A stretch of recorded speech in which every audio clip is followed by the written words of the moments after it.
নমস্কাৰ আছামিজ জিকে and quiz চেনেলটোলৈ আপোনালোক সকলোকে স্বাগতম জনাইছোঁ। আজি আমি লৈ আহিছোঁ আগন্তুক হ'বলগীয়া Assam direct recruitment, Assam police নাইবা যিকোনো কম্পিটিটিভ এক্সামৰ বাবে সহায় হোৱাকৈ কেইটামান ইম্পৰ্টেণ্ট জেনেৰেল নলেজৰ কুৱেশ্যন আনচাৰ। আৰু ভিডিঅ'টো স্কিপ নকৰাকৈ শেষলৈকে চাই থাকিব, কিয়নো শেষত আপোনালোকৰ বাবে এটা ইম্পৰ্টেণ্ট কুৱেশ্যন ৰখা হৈছে। আৰু যিসকল এতিয়ালৈকে আমাৰ চেনেলটো ছাবস্ক্ৰাইব কৰি লোৱা নাই, তেওঁলোকে ছাবস্ক্ৰাইব কৰি কাষতে থকা বেল আইকনটি প্ৰেছ কৰি ল'ব। আৰু যদি ভিডিঅ'টো চাই ভাল পায়, নিজৰ বন্ধু বান্ধৱীৰ লগত এটা শ্বেয়াৰ কৰি দিব। এতিয়া আহক আমি ভিডিঅ'টো আৰম্ভ কৰোঁ। কুৱেশ্যন 1, ভাৰতৰ আটাইতকৈ দীঘল নদী কোনখন? আনচাৰ, ভাৰতৰ আটাইতকৈ দীঘল নদী হৈছে অপশ্যন এ গংগা। কুৱেশ্যন 2, ক্ষেত্ৰফলৰ হিচাপত ভাৰতৰ কোনখন ৰাজ্য আটাইতকৈ সৰু? আনচাৰ, অপশ্যন বি গোৱা ৰাজ্য আটাইতকৈ সৰু। কুৱেশ্যন 3, ভাৰতৰ সৰ্বোচ্চ জলপ্ৰপাতটো হ'ল?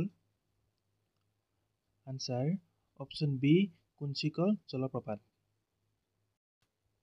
কুৱেশ্যন 4, ভাৰতক চীনৰ সৈতে কোনটো পৰ্বতৰ পথে সংযোগ কৰে? আনচাৰ, অপশ্যন চি নাথুলা পাছ। কুৱেশ্যন 5, ভাৰতত প্ৰৱেশ কৰাৰ আগতে সিন্ধু নদী কোনখন দেশৰ মাজেৰে বৈ যায়? আনচাৰ, অপশ্যন বি চীন দেশৰ মাজেৰে বৈ যায়। কুৱেশ্যন 6, অসমৰ প্ৰথমখন বিশ্ববিদ্যালয় নাম কি? আনচাৰ, অসমৰ প্ৰথমখন বিশ্ববিদ্যালয়ৰ নাম হৈছে অপশ্যন বি গুৱাহাটী বিশ্ববিদ্যালয়। আৰু এইখন 1948 চনত স্থাপিত হৈছিল। কুৱেশ্যন 7, কোচ ৰাজ্যৰ প্ৰতিষ্ঠাপক কোন আছিল? আনচাৰ, কোচ ৰাজ্যৰ প্ৰতিষ্ঠাপক আছিল অপশ্যন চি বিশ্বসিংহ। কুৱেশ্যন 8, মহাৰাজ নৰনাৰায়ণৰ আচল নাম কি আছিল? আনচাৰ, মহাৰাজ নৰনাৰায়ণৰ আচল নাম আছিল option A Malladev. Question 9, Guwahati বিশ্ববিদ্যালয়ৰ প্ৰথমগৰাকী উপাচাৰ্য কোন? আনচাৰ, গুৱাহাটী বিশ্ববিদ্যালয়ৰ প্ৰথমগৰাকী উপাচাৰ্য আছিল option D Krishnakanta Handiqui. Question 10, বৰ্তমান শোণিতপুৰ আৰু নগাঁও জিলা সংযোগী ব্ৰহ্মপুত্ৰ ওপৰৰ দলংখনৰ নাম কি?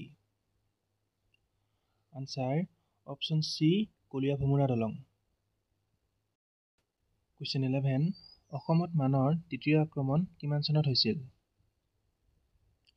আনচাৰ, অপশ্যন ডি 1821 চনত। কুৱেশ্যন 12, বুদ্ধদেৱে প্ৰথমে ক'ত ধৰ্মবাণী প্ৰচাৰ কৰিছিল?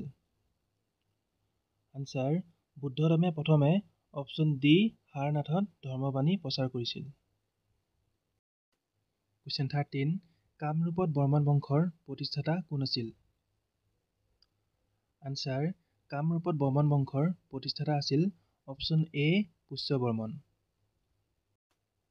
কুৱেশ্যন 14, ইয়াণ্ডাবু সন্ধি কিমান চনত স্বাক্ষৰিত হৈছিল? আনচাৰ, ইয়াণ্ডাবু সন্ধি অপশ্যন এ 1826 চনত স্বাক্ষৰিত হৈছিল। কুৱেশ্যন 15, কোনজন আহোম ৰজাৰ দিনত মোৱামৰীয়া বিদ্ৰোহ হৈছিল? আনচাৰ, অপশ্যন এ লক্ষ্মীসিংহৰ দিনত মোৱামৰীয়া বিদ্ৰোহ হৈছিল। লাষ্ট কুৱেশ্যন, আৰু এই কুৱেশ্যনটো আপোনালোকৰ বাবে ৰাখিছোঁ। ইয়াৰ আনচাৰটো সকলোৱে কমেণ্ট কৰি নিশ্চয় জনাব।